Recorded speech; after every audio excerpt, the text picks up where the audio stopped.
Selamat pagi, mitra perbendaharaan negara. Salam keuangan negara.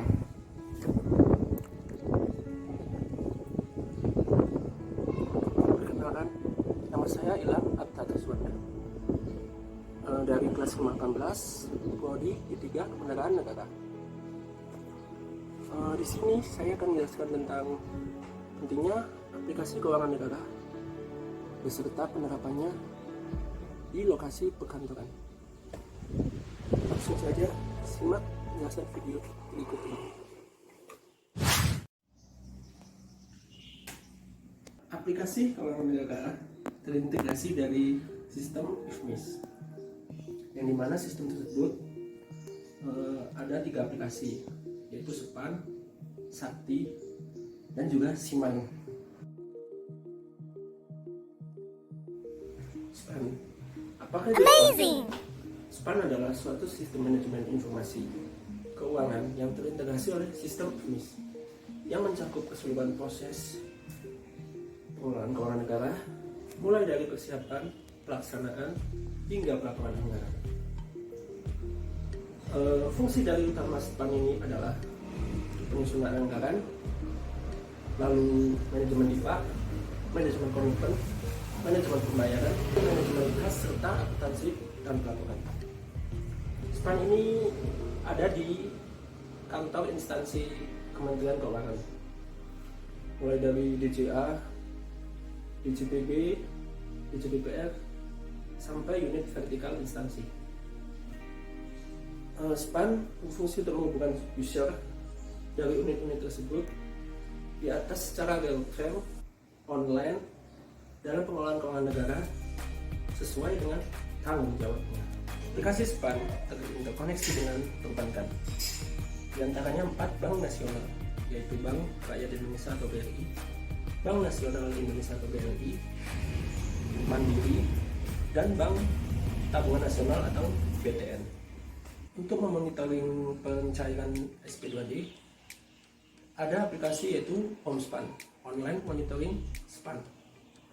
OMSPAN berfungsi untuk melakukan pengecekan data dan pengecekan tanggal jatuh tempo beserta untuk melihat proses pembayaran payment PPN. Proses penerbitan SP2T dimulai dari SPP, lalu dari SPM, lalu diajukan di SO upload KPPN, lalu dilakukan di aplikasi konversi dan menunggu nomor register kontrak atau NRK, serta validator nomor tagihan, lalu dicek di kasih pencairan dana dan menerbitkan SPPPT ke seksi bank dan dilihat tanggal jatuh temponya, lalu ke kasih bank untuk konfirmasi proses pembayaran atau disebut PPR, payment process request, dan menerbitkan SP2T ke bank. Setelah dilakukan penerbitan SP2T, lalu dilakukan rekonsiliasi SP2T dengan melampirkan dokumen dan data sumber, lalu ADK Rekon, terus dikonversi untuk menjadi MPN menurut penerimaan negara oleh Bank Persepsi, lalu ditransfer ke portal SPAN oleh staf Vera verifikasi dan akuntansi, diupload ADK Rekon ke SPAN. Itulah penjelasan singkat dari saya tentang SPAN. Berikutnya kita beralih ke aplikasi Sakti, sistem akuntansi keuangan tingkat instansi. Simak. Ya, selanjutnya aplikasi Sakti. Amazing! Aplikasi ini mempunyai jargon, yaitu satu aplikasi untuk keuangan negara yang lebih baik. Sakti, pengertiannya adalah mengintegrasikan seluruh aplikasi dalam satu aplikasi,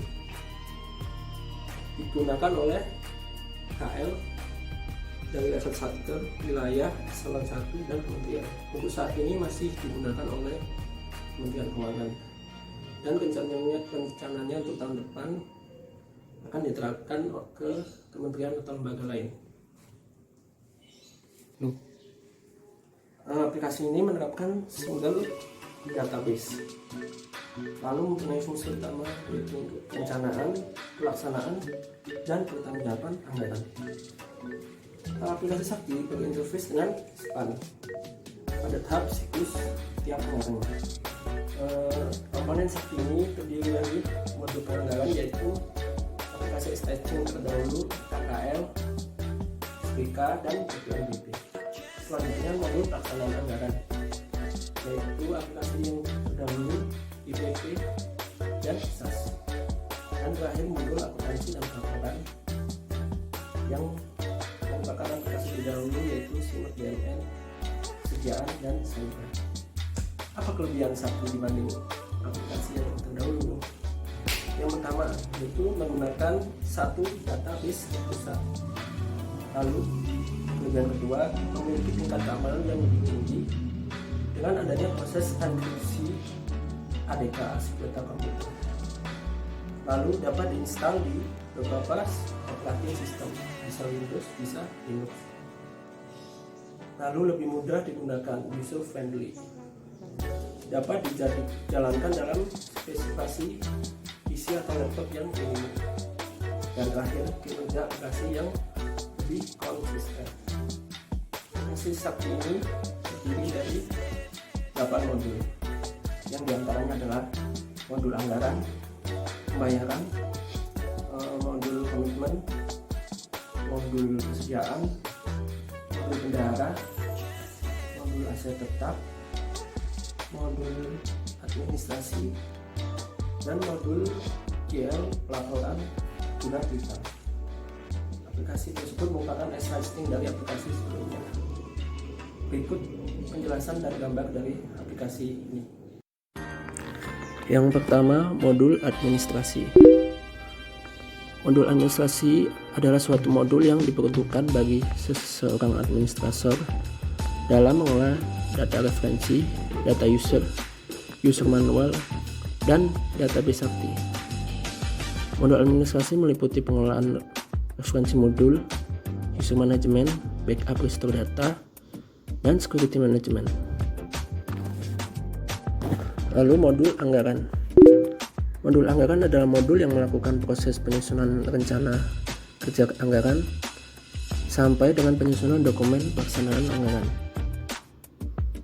Fiturnya meliputi penyusunan anggaran, RKKL, SPK, KPJM, pelaksanaan anggaran seperti DIPA dan TOK, dan perhitungan pergerakan AFP.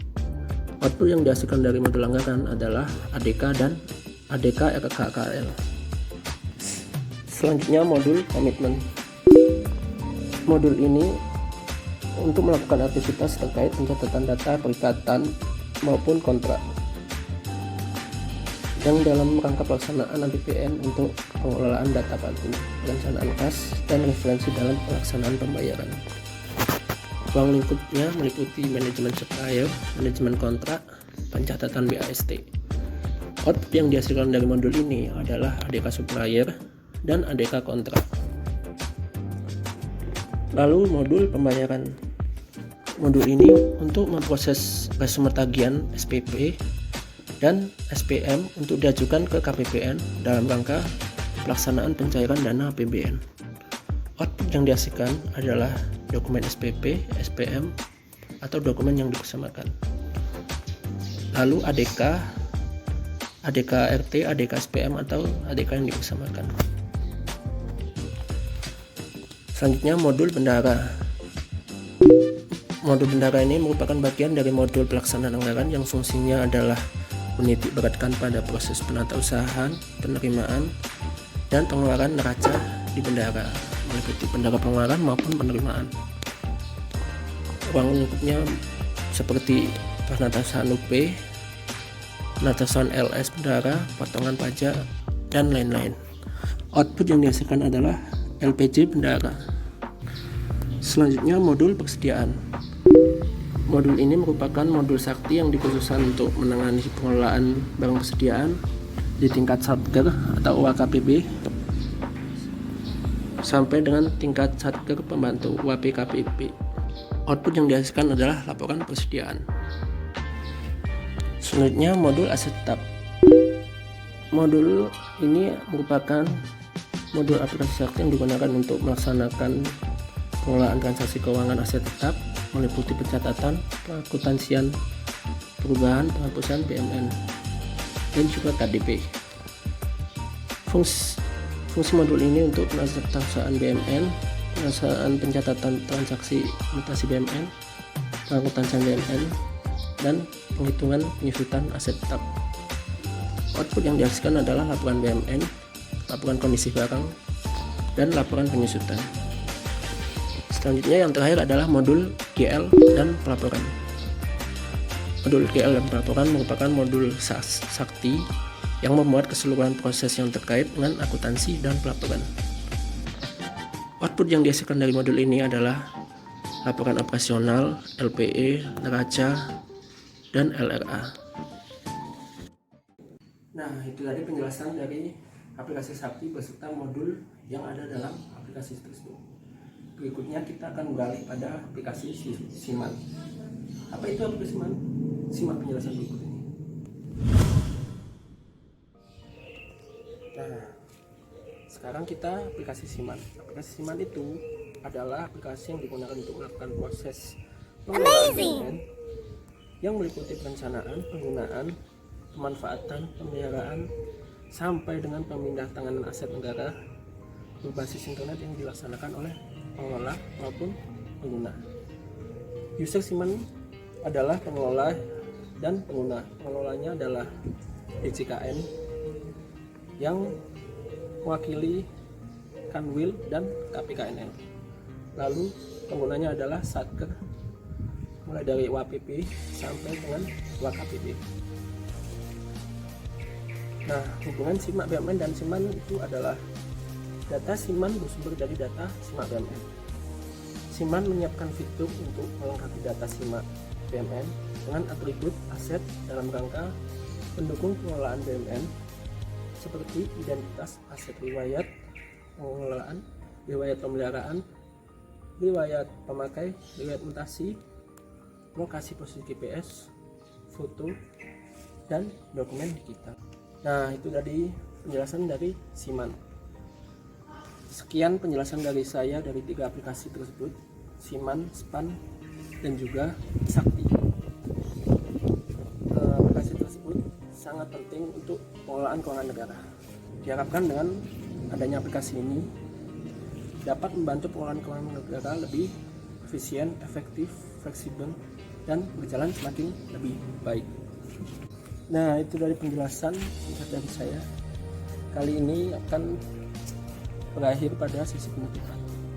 Sebelum melakukan penutupan, saya ingin menjadi pegawai yang dapat melakukan pengelolaan keuangan negara dengan baik dan mengaplikasikan pelajaran aplikasi keuangan negara yang ada pada kuliahan untuk diterapkan dalam dunia kerja.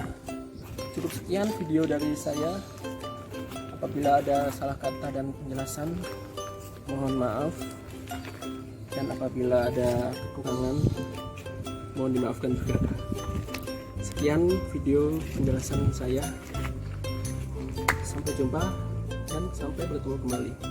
Terima kasih. Wassalamualaikum warahmatullahi wabarakatuh.